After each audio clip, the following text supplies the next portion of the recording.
Hi, everyone. Welcome to GMAT Club's presentation of the day. My name is Jen Turtschanow, and I'm with ARINGO, and we're here to talk about Duke Fuqua. And we're going to talk about everything you need to know. And I have Anastasia Solovaniuk with us, and she is a Fuqua alum, and she'll be sharing her insights about her experience at Fuqua. Excellent. So while we wait, I'll have, if you guys want to just kind of join us in the chat, we'll be checking that as we go along and just, tell us where you're coming from today. We'd love to give you a shout out on the chat. And then also don't forget to like and share this video with your friends as we learn a lot more about Duke Fuqua today. All right. All right, so I'm going to go ahead and get started in just a few seconds. Looks like we're still waiting for people to come online and to share more about who they are. So again, just go ahead and make your comments in the comment box and we'll be answering them along the way. So, as I mentioned, my name is Jen T, and I am the CEO of ARINGO MBA Admissions, and we help clients with getting into top MBA programs across the globe. So, the ways that we usually help our clients are, helping them with what's called a full school package, which is a comprehensive, unlimited package with strategy, working one on one with a consultant like Anastasia, and then also having experts review your entire application before you submit it, interview prep, all that you need for an MBA admissions assistance for your applications. And you can always check out our website to see our statistics and see how well we do compared to the actual admit stats of these schools. But you'll see we're pretty darn good at what we do. All right. So again, I'm Jen T with ARINGO, and I'm the CEO of the program. And I have with us today Anastasia. Anastasia, will you please introduce yourself? Sure, Jen, thank you, and everybody glad to be here to share the experience. Anastasia Solovaniuk, a class of 2018. That's when I graduated from Fuqua, so I started in 2016. Before that, I had startup experience in education and energy, and sort of was looking for an opportunity to take my career further in the energy sector, and was able to do that with Fuqua. I do now work for an energy company, utility company in the Northeast. So for me, that's a big takeaway. I was able to leverage my education at Fuqua to fulfill my career goals, as well as have a fantastic experience while I was there. Awesome. And then Anastasia, you still live in North Carolina, is that correct? That's right. I was actually very surprised. I was an international student, so I'm Ukrainian, and I haven't had a chance to visit the campus before I enrolled. But when I arrived on campus, I was just like, oh, this is much better than I expected.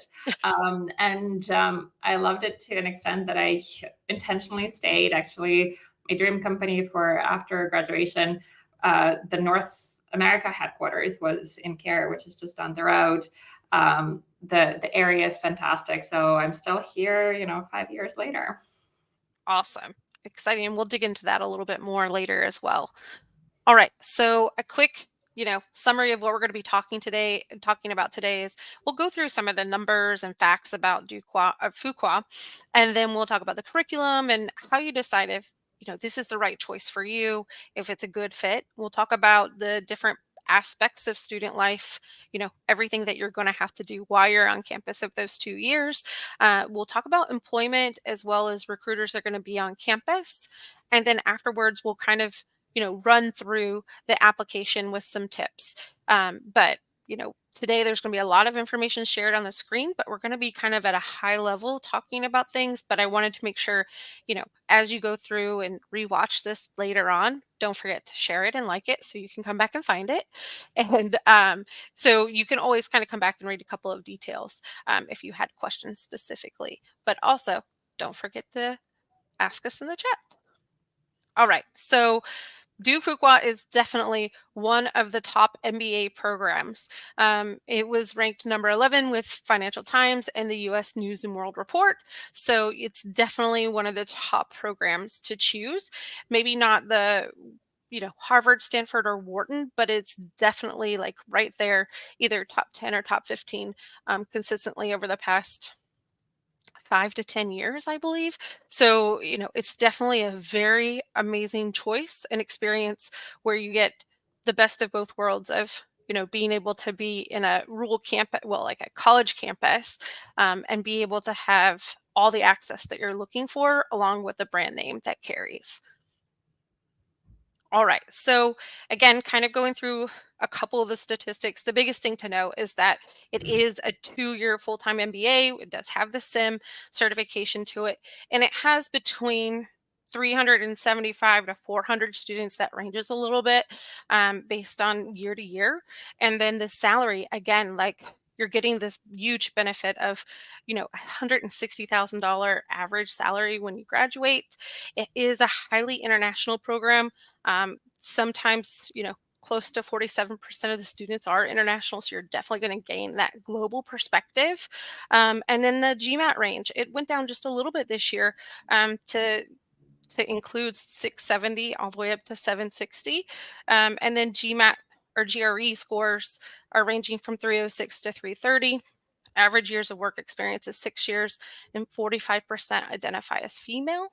So those are some really quick stats. Anastasia, did you have anything to add about your experience? Do you remember how many people were in your class?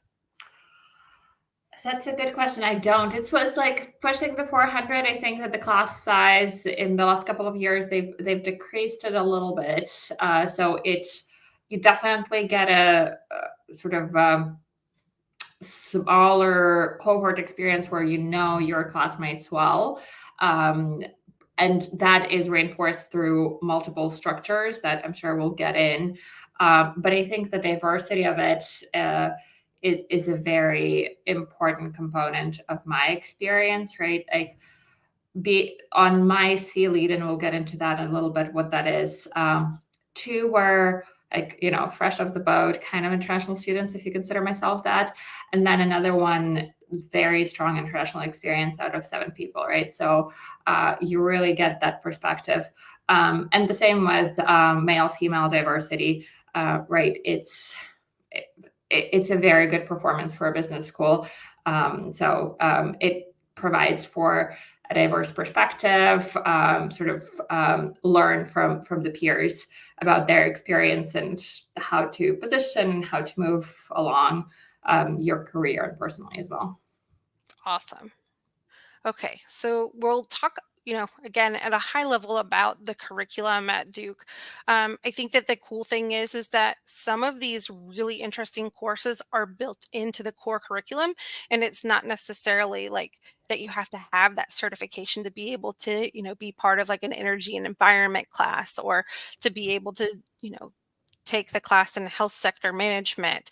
Those types of classes are things that people, are maybe interested in, but don't necessarily want a certificate or concentration in. And so it's great that they're available without having to take that deep dive. Hi, Ankit. Thanks for joining us today. Um, all right, so these again are the core courses and some electives, but the cool part is that you do get to take that deep dive into a concentration if you want to. So you can see there's a lot of different topics here. I feel like, Anastasia, you might know about the energy and environment concentration. Anything to share there? Um, so in broad perspective, I think Duke put a very strong foot forward in terms of their climate commitments and their commitment to the topic, and being a school where that is a very important topic. And Duke and Fuqua specifically is driving a lot of that, in addition to the Nicholas School, that is the School of the Environment. And Edge Seminar is, I'm not sure if is essentially an invitation class where industry professionals from different aspects and different parts of the industry come in and share experience, their view of the industry, of the trends, etc. And that is something that was really useful and beneficial for me as I was, learning more about the sector, looking to continue growing there. Excellent. And then there are some certificate options for you as well as, finance, the healthcare sector, and you can even do multiple combinations of concentrations and certificates. So that's really exciting that, you have a lot of different options to customize your curriculum to kind of fit your career and what you're looking to do once you graduate from the program.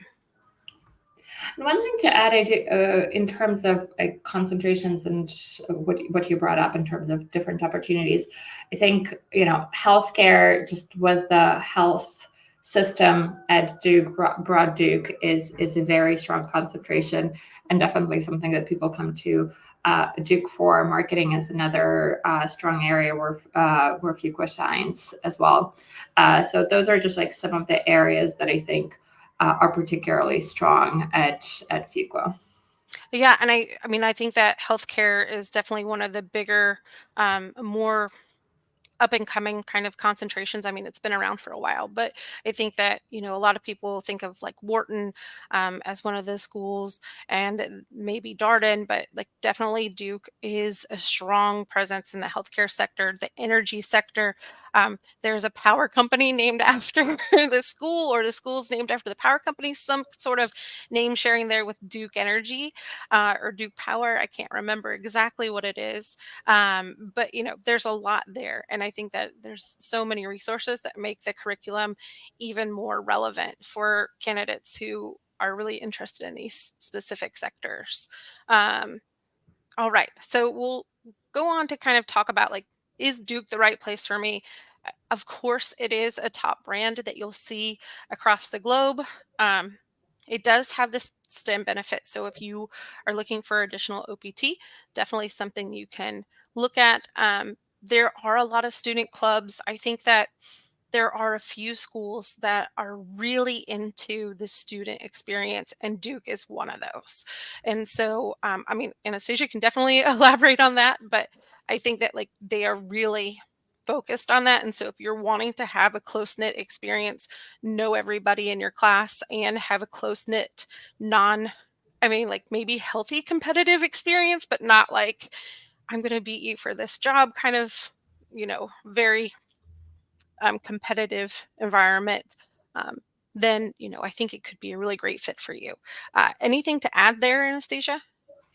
Yes, I think that like student run point is important. And when I reflect back on my experience, I think like a third academics, a third sort of that participation in like I was quite active in student, like in the life outside of the classroom, and a third, is the recruitment. So that's how I would think about like the time that I spent. And the team component and the you know there is I arrived, and I sometimes talk, I find myself being the mean person in the group, which I'm never like. Normally that's not the role that I play, if you will.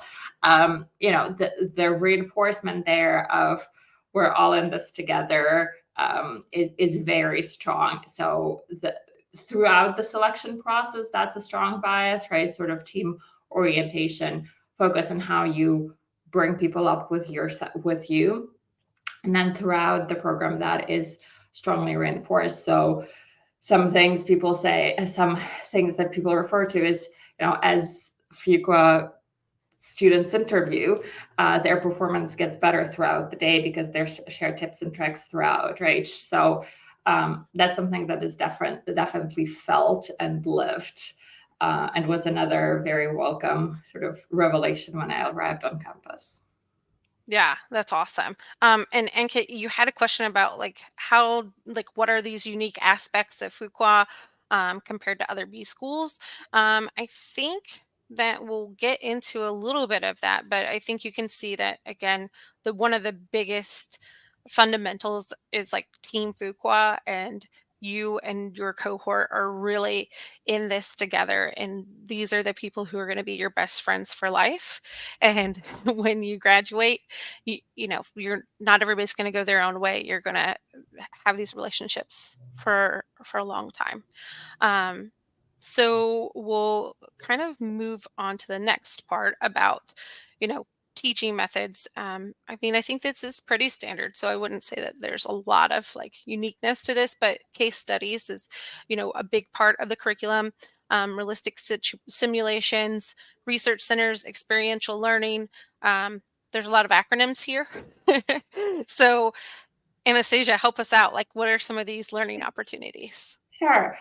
So case study is pretty straightforward, right? I think that depending on the class, so for example, like operations, there you have like a little bit more of an sort of like gamifying aspect of it. But I wanted to highlight here also the experiential piece of that, because as far as I remember, everybody has had at least one of those, if not more than that, right?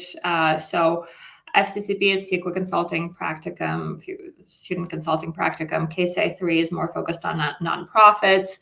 SPM, not familiar, new venture courses. I'm assuming it's something with entrepreneurial to help not familiar Kate. And Fuqua on Board is essentially an opportunity to serve on the board of a nonprofit. And so a lot of people took advantage of that. And that was a very big, also important part of their academic experience and their learning experience. So definitely would recommend looking into it and taking advantage of that. With research centers, I think it mirrors a little bit the strength of the programs, right? So you have the EDGE Center, which is the Energy and the Environment Center. You have I believe it's called CASE, but sort of the social responsibility, sustainability type of focus. So there's a focused area where faculty concentrate and you can engage with the latest research, the latest knowledge, and the latest opportunities that are available either locally or globally as well. Awesome. And then you have the student life component, right? Like you said, like it's broken up into thirds almost between academic, personal, student, and career. Maybe I added one in there because that doesn't equal up to 3/3. But so there's a lot of student clubs and activities to be part of. And I think, they can appeal to any side, right? The professional clubs would, relate to kind of concentrations, um, consulting types of like competitions, and then different affinity clubs or diversity clubs and activities like the outdoor club, the some sort of wine club, food club, like all that kind of stuff kind of plays in. But another cool part is this like service opportunities, because there's like a day in Durham, right? Anastasia, did you participate in that? Yes, that's a required part of the orientation and goes to instill, like you have to be a good steward of the community that you are in, if you will. Yeah. And then Abji, he posted about people are going through applications and, well, going through interviews if they submitted their round one application. So yes, do please ask us if you have any questions about your upcoming interview. All right. So this is something that Anastasia really wanted to talk about, and like it was fundamental as of her experience. So tell us about C Lead. Yes. So CLEAD is a group of people. So the class is broken down into 6 sections, right? That's pretty standard. And then within those sections, you're assigned a C lead, and the latest size is 4 to 5 students. It's a magic. Nobody knows how it is assigned, and it's a big sort of secret. And yes, as I said, nobody knows. But those are essentially your people for the first semester, and that's 2 terms. And the reason they're so important is that when you come in, right, like one of the key experiences of a MBA program is the pressure that you're under, right? If you think about the thirds, right, the academic pressure, the professional pressure, and the social pressure, if you will. I'll put that all together. And you come in, you want to do all the things, and you have the requirements to do. And so this C lead is a way for you to figure out, how do I learn best with these people, right? So how do we assign tasks, knowing that this person is going to be out for recruiting this week, right? Like it's a very concentrated team experience that is forced on you, that creates what happens if somebody is not pulling their weight, either predictably or not. How do you account for that? How do you find a way to communicate and get your point across with people who are different from you, right? Like I would say at least 5 years of professional team experience is sort of crammed into those 6 months. And I would argue at the other side comes out, you come out a much stronger team player, able to work in organization, get work done in organization. So a very important component of, as Jen said, of my experience there. Yeah, and then we'll kind of lead right into, tell us about Durham. Tell us about the experience of like what it's like there and Yeah. what made you stay. Yes, for sure. Love talking about Durham, probably too much, because it is one of the fastest growing economic areas in the country. But it is part of the Research Triangle Park sort of conglomeration of cities, which includes Raleigh, Chapel Hill, and like the Cary area, if you will, and Durham. And Durham itself, so I'll start with Durham itself. There's, I would say, two distinct parts. There's the Duke part, right? And there's the city part.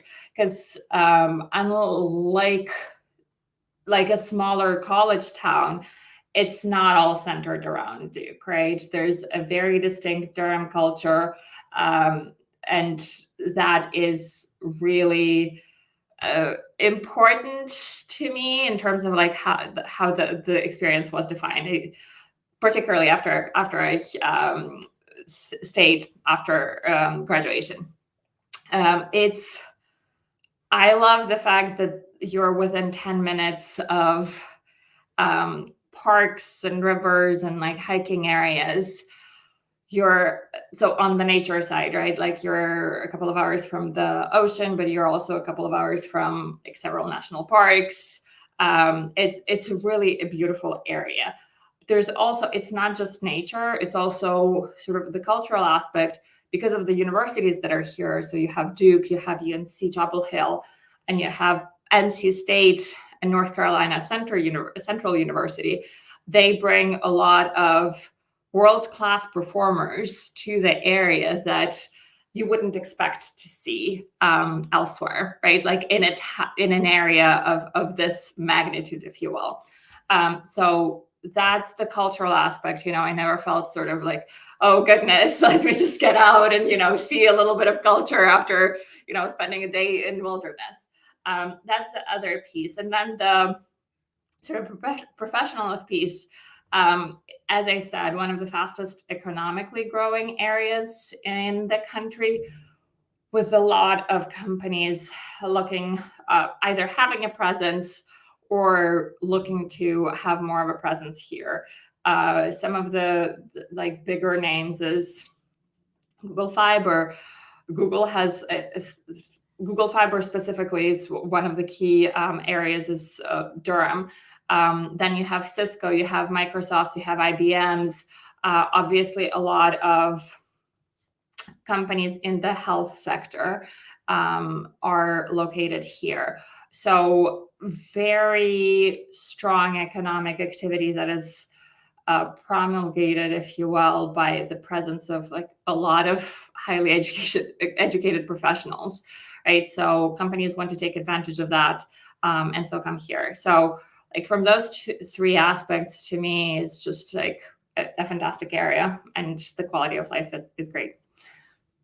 Yeah. So, I mean, like, let's take this as like a key piece of information. If you're applying to Fuqua or you're going through the interview process soon, I would definitely kind of research the economic industry and see how that correlates with your career goals and talk about that. Because, I mean, I don't think that, like, unless you're a local, you probably wouldn't know that Google Fiber is coming in, or that that they're on the horizon for having Apple come in as, like, with another headquarters. Like, there's a lot going on there that you can have play into your career goals and the questions that you ask and such, so that the school feels like the admissions committee is like, wow, you really did your homework and you're on top of it, and you know that we're going to be um, that this is, the school for you.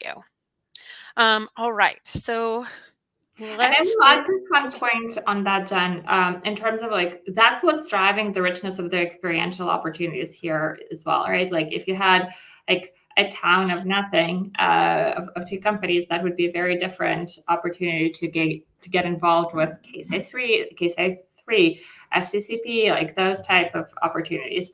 That's the strength of the area is what drives also partially the richness of those offerings. Yeah, that's pretty awesome. Okay.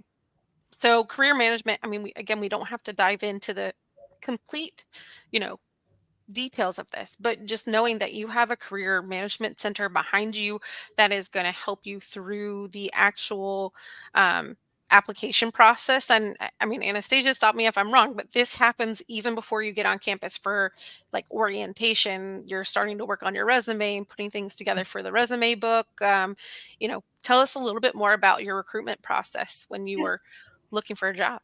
Sure. Yes. So MBA in big part, a huge part, the majority part perhaps is about, furthering your professional goals.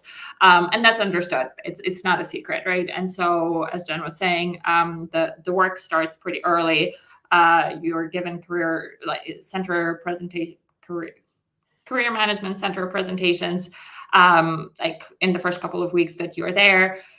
To your point, like resume workshops, sort of interview preps, drop-in hours, everything. I think there's like so there's two big routes, right, in terms of recruiting. On campus and off campus recruiting, that's how it's separated. And then there's like off campus, sort of like the big companies and like smaller companies, that's yet somewhat different, but together their makeup off campus. And on campus recruiting, like pretty straightforward, right? It's the like, maybe not household names, but names that are familiar to people who are looking to go into MBA degree, right? Like the companies that come, that there is a very specific recruiting process. There is a drop by resume date, interview rounds, et cetera, et cetera. So those are like consulting firms, tech firms, and banking, of course. So for that's the on-campus part. The off-campus part, you have to be a little bit more resourceful, right? But that's where the strength of the network comes in, right? Where you understand where people are in, and how they can support you in your search. And by people, I mean graduates. And CMC supports you throughout. As in many For many people, it was a combination of on-campus and off-campus search, right? So the moment you come in, like everybody tells you, you can't put all of your eggs in one basket, is how the expression goes. So I started with on-campus search and then transitioned to off-campus search. And that's how I got my both internship between my first and second year and the graduation offer. Those are the kind of big areas that you have to focus on as you search for post-graduation opportunities. And there's a lot of support and knowledge sharing from CNC, from your current students. I already alluded to the interview help and sort of like resource sharing that way. And then from the alums that came before you. Excellent. And again, that's another part of that team Fuqua of like helping each other out. And so Anastasia kind of already alluded to this, but consulting, tech, financial services, and healthcare are kind of really the bigger parts of like where most people are going to be working. And Anastasia, I talk to a lot of people and I don't think that they realize that like Charlotte is considered like a huge financial city, but it's not far away. And that's why there's a big draw for finance at Fuqua as well.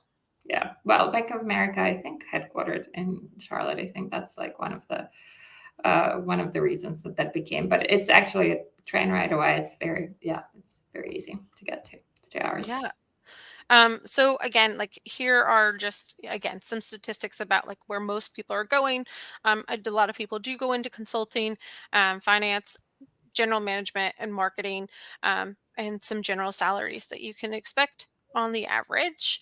Now we'll move a little bit deeper and talk about some of the firms that are going to be recruiting there. So Accenture, BCG, Bain, like all of these top names. And so you can see again how many people got hired. And I think like people oftentimes say like, oh, I have to go to an M7 school or else I'm not going to get into an MBB.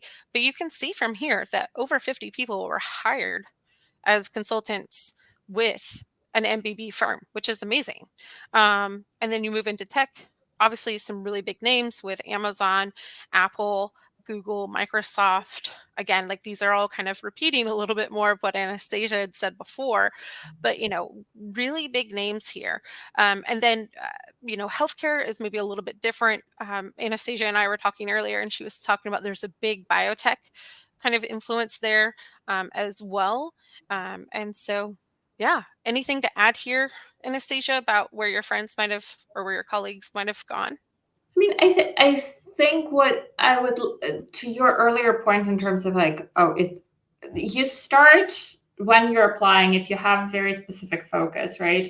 You start with is the firm or the types of firms that I recruit that I want to go to, do they recruit on this campus, right? Because there's some that do and some campuses where MBB don't go and some that go.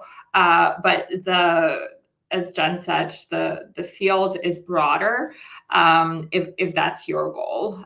So I mean, I'll just repeat, like there's like the BCG, the Bains, the Amazons, the Googles, the McKinseys, there's people who ended up in all sorts of places. Yeah. Awesome. Okay, so next we're going to talk a little bit about the application process. So I don't know if we can do this, a show of hands or a thumbs up if you are applying to Fuqua in round 2 or you're in the interview process. Let us know and just kind of chime in on the chat and let us if you have specific questions. But we'll kind of breeze through the application. But I do want to touch on it because there's a really great component of the application that I want to chat on. So, Anki, you asked about Wednesdays are an off day for academic courses. What are the implications of this if it's true? Anastasia? Yes, so that's true. Edge seminar actually was on a Wednesday, but that's unusual. But most it's a free day for classes. The implication of this is that you do your work on Wednesday. Like you're instead of being in a classroom, you get together with the people to like get your work done on for Thursday and Friday. That's one implication. Then there's the other one that like a lot of club meetings are on Wednesday, right? Like so if you're in the leadership of the club, that's when a lot of work happens. And the final implication is like recruiting implication, right? So like interviews might be scheduled for that day, either on campus or if a lot of people go to for banking, you might be flying up to New York on Wednesdays or occasional Wednesdays, not all Wednesdays. But yes, that is correct. And it's not a free day. It's definitely a busy day. And that's interesting because a lot of MBA programs typically have classes Monday through Thursday, and Friday is like the off day. So it's interesting it's in the middle of the week. Yes, I think piece there, I don't know, right? Like how that reasoning is. I think that like team component and the campus component and the culture component is really important. So perhaps the thought was, like, let's just make sure that like people don't have a habit of like piecing out for the 3-day weekend. Yeah, I think a lot more productivity, it sounds like. Yes, well, also, if you think about it, if you were trying to do Friday interviews, that happens in other schools, but what if somebody at your firm or consistently takes Fridays off, right? So that's also for recruiting, perhaps is a component. Yeah. Awesome. Thanks for answering that question. Thanks, Anki. Okay, so the application pretty straightforward. So Fuqua does not waive the GMAT or GRE at this point, so have to take those exams. They are accepting the GMAT focus, so that's good to know. They have an application fee, but they do have a lot of opportunities for waivers. And actually, there's like I can't bring it up right now, but if you go onto their website, they have like a page. I think it's within the application where you can see opportunities for waivers, and sometimes they even give them away in GMAT Club sessions. So definitely worth participating in their recruitment efforts and getting $225 for free. So then, yes, they do also accept the executive assessment. So thanks, Diane, for sharing that. So application, pretty straightforward. You want your resume.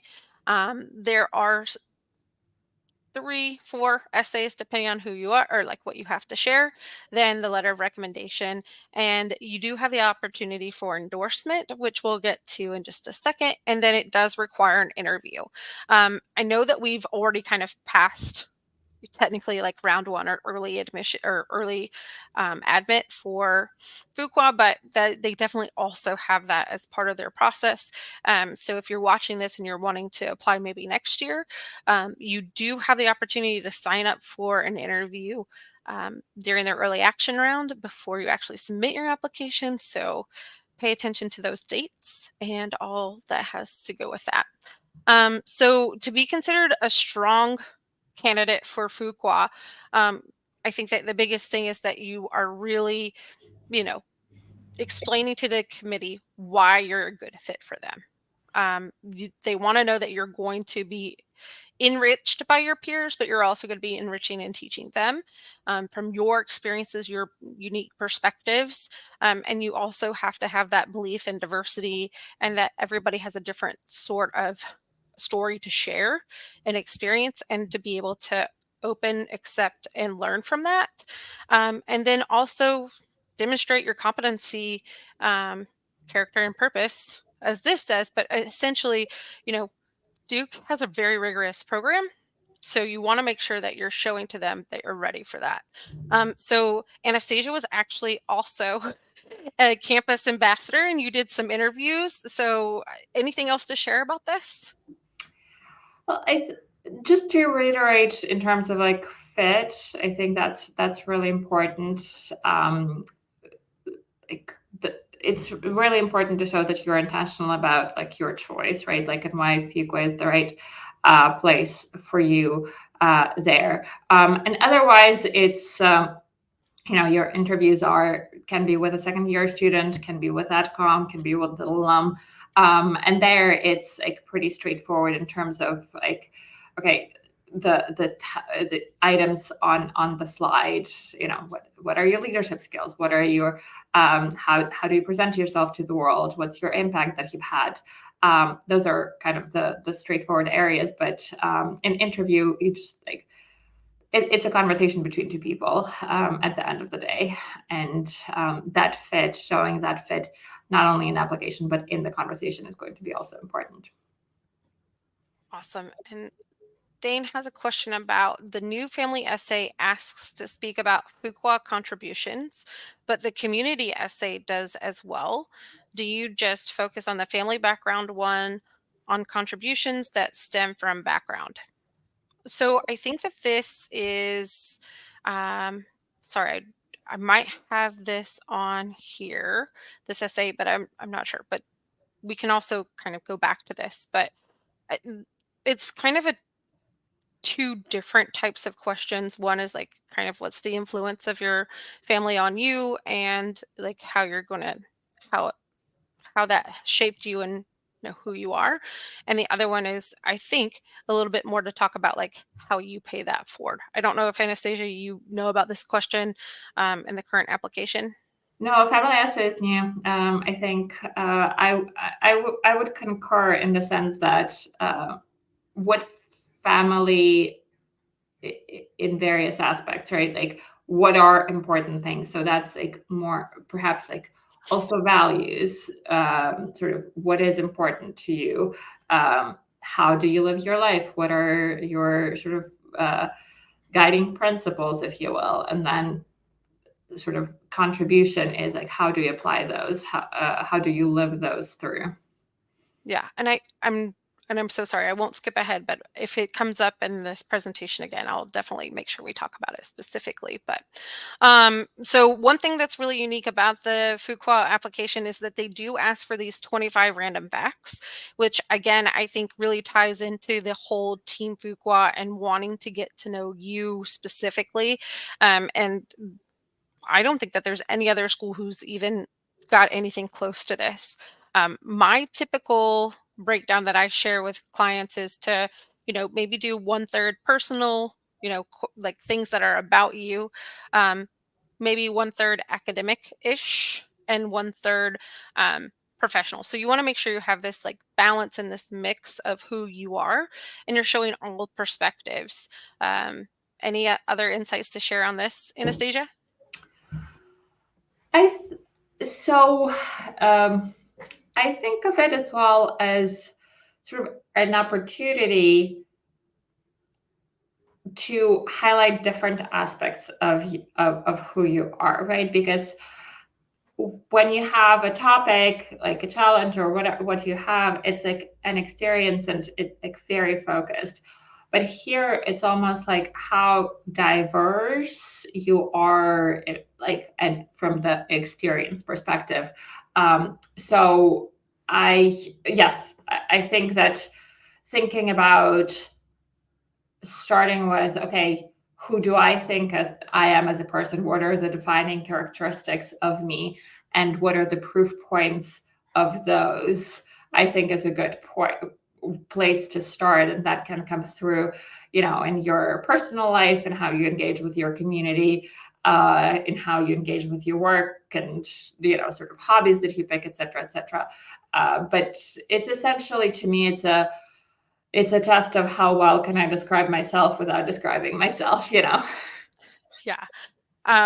It's always like an interesting exercise. I almost tell everybody to come up with 30 to 35 points, to kind of get a bunch in there so that you can start to whittle them down, or have, a friend or a consultant help you with weeding through which ones are going to, add more to your profile and show more of who you are.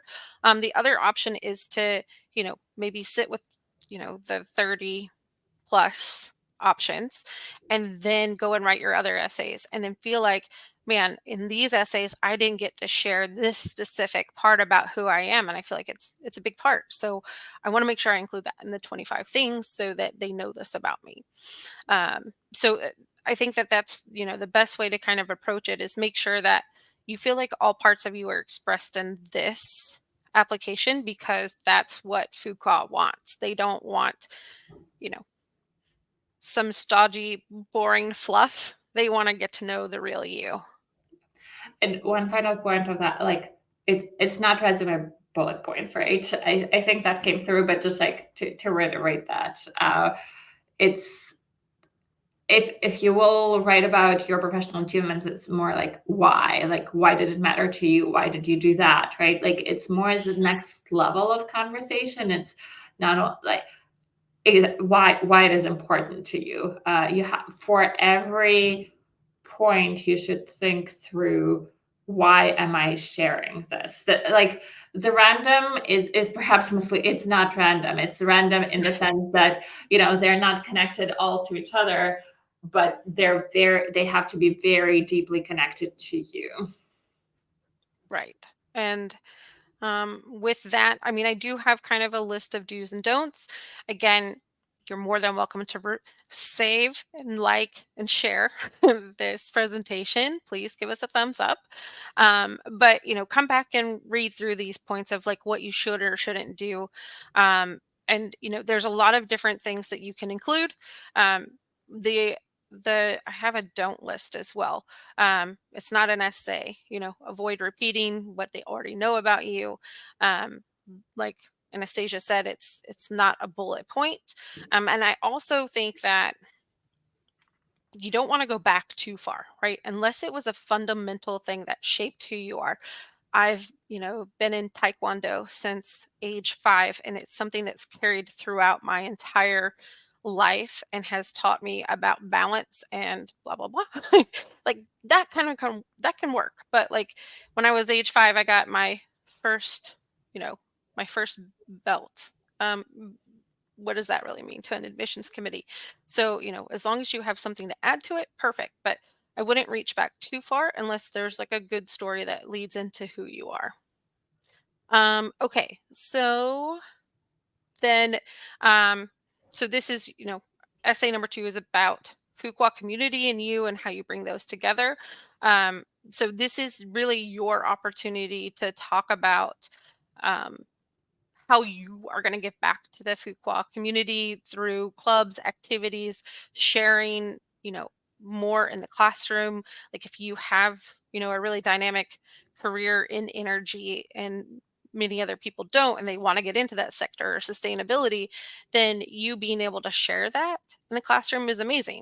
Or like let's say that you taught English in China before you started your Fuqua adventure. Like that's something you want to be able to share because you've had those cultural experiences that you can bring up during the classroom. Anything else to kind of add there, Anastasia? I think it's the first sentence is really important. The culture of engagement, right? It's not just about, oh, I'm interested in this. I think that's the biggest point. This is how I'm going to engage with this, right? Like this is how I'm going to build on what's there, make it different, make it better. But it's more than, oh, I'm curious about, whatever, tea, and so I'll be a member of tea club if there is one. I'm just making stuff up over here, but it's that how you're going to contribute piece that needs to come out quite strongly. Yep. And then I think that this is a great kind of bullet point to sum up everything. You need to do your research, be authentic, and be concise, right? Like be able to communicate what you feel like you're going to contribute on campus. All right. So next is the short essay question. What are your goals? And this is, your opportunity to show again the research of, this is where I want to work, this function, this, company or company like.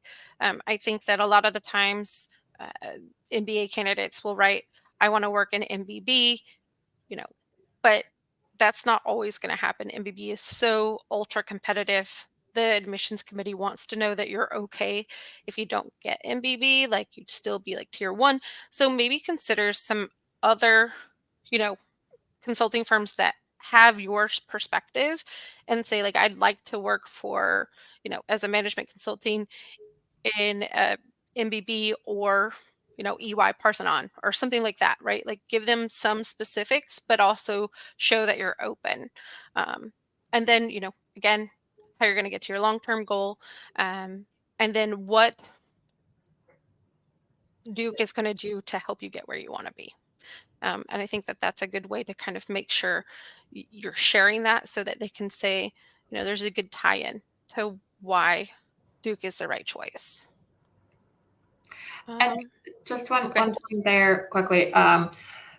I think it's pretty common for people to go into MBA wanting to switch careers. That's fine. I think this question also is more than just your like wants and needs. It's also an indication of your maturity and sort of like, you don't go into MBA immediately after. Most people don't immediately after undergrad. You have 6 years of experience, 6 years of lived experience, have some maturity. Like, how are you thinking about like what you're going to do in the world, right? So if you want to switch careers from like teaching to tech, which friends have done, how are you going to leverage? Like explain, right? Like this is like these are the skills that I would like to leverage to transition from this and that, in addition to the MBA, etc. So it's important, like the point that Jen talked about, thoughtfulness and optionality and realism, right? Like there's many ways that you can make a contribution in the world beyond going to MBB, right? Like that's one great way to do so. But this question to me also speaks to maturity of what do I want to accomplish professionally, and how do I want to spend my time there. Excellent. Thanks for contributing that. Okay, so I have one more slide, and then, and Kate, we're going to get to your interview question. I promise that'll be next. Okay, so the other thing I wanted to mention about applications is that Duke does allow for you to get endorsement letters from current students and alumni, and there is an endorsement form to formally go through and submit that. So, um, so, this is something really exciting for you to build this community and to show you've done your research and built these connections and that they're genuine if you get an endorsement letter back, for somebody to send that over to the admissions committee. Anastasia, have you written any endorsement letters? I have after the fact, like after people applied. So it's also to support the application. But yes, that's a way to contribute. But they exist and people do write them. Yes.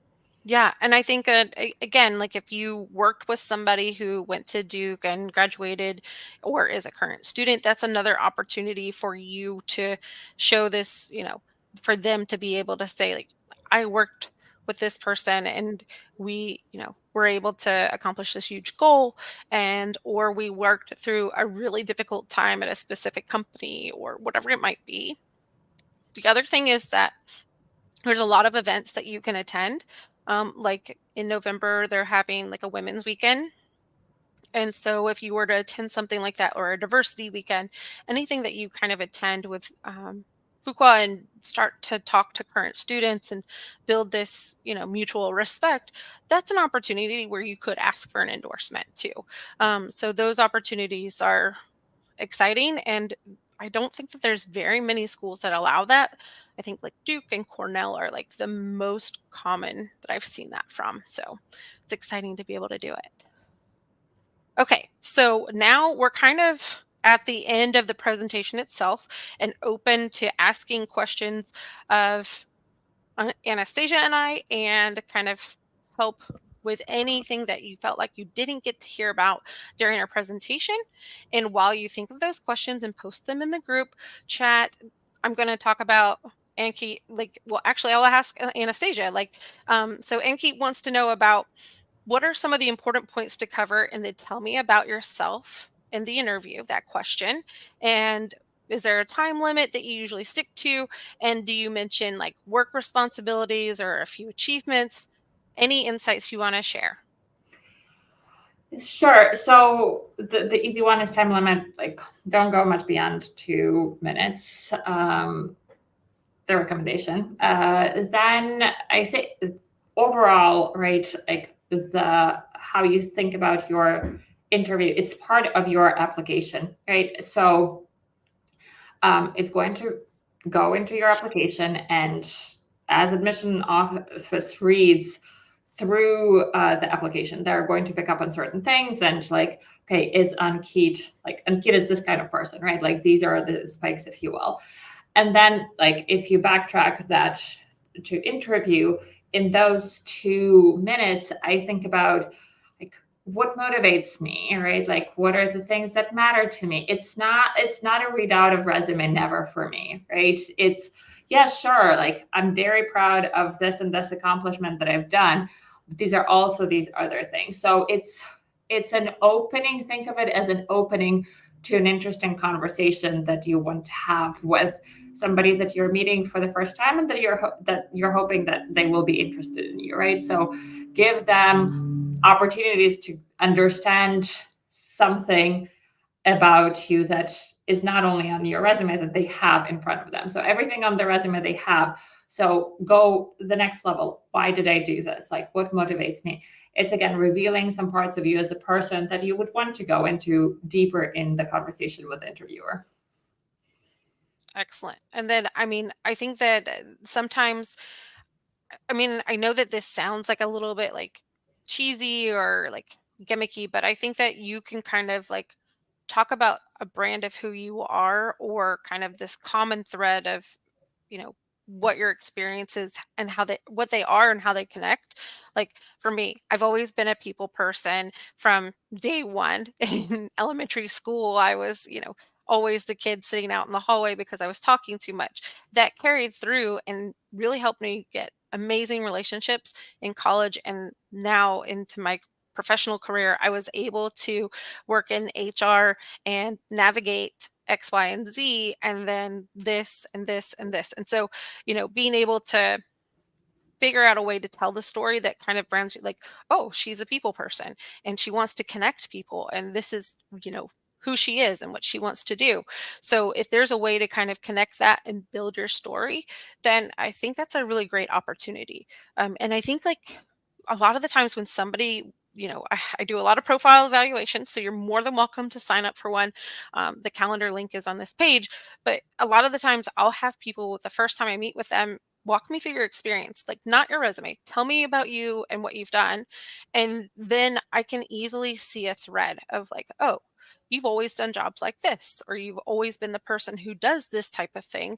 And, whether that's talking to me, Anastasia, or somebody else, like if somebody else is listening to you, they could probably identify some of this as well and help you with thinking of like, what's an easy way to kind of tell somebody about who you are in that question. Okay, so Anki, you have been the number one question asker. I love it. Anybody else have any questions? Anastasia, do you have any interview tips?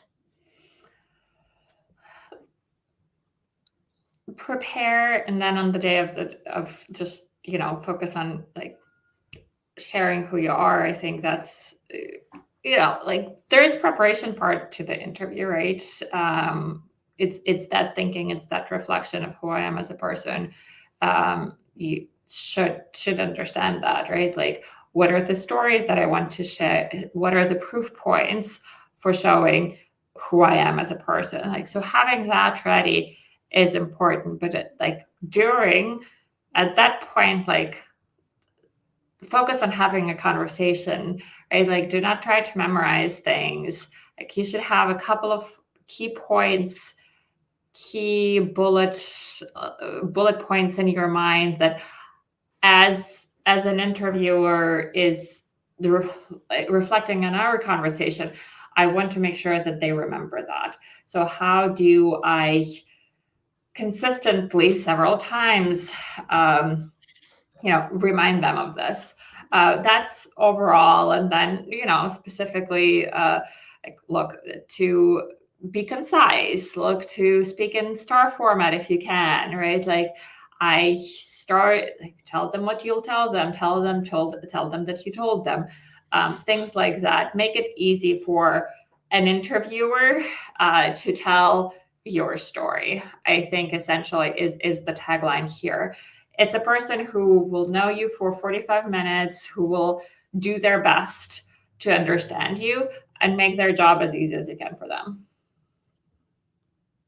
Excellent. So the only other like big piece of advice I have for Duke Fuqua, if you're applying, is to definitely engage with their admissions committee, attend their events. They're very personal. They have like a email address that you can send questions to and they respond.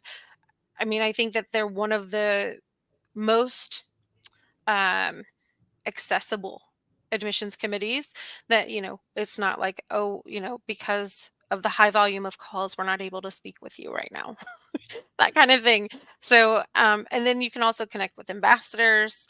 as well as, going to visit the campus. I know that's hard for a lot of people who are international, but I definitely think that there's ways to make that connection and determine if this is the right fit for you. All right. I don't know if we have any other questions. So I'll kind of close with this. Thank you, Anastasia. I love getting to talk with you and get to hear all of your experiences. It's always fun.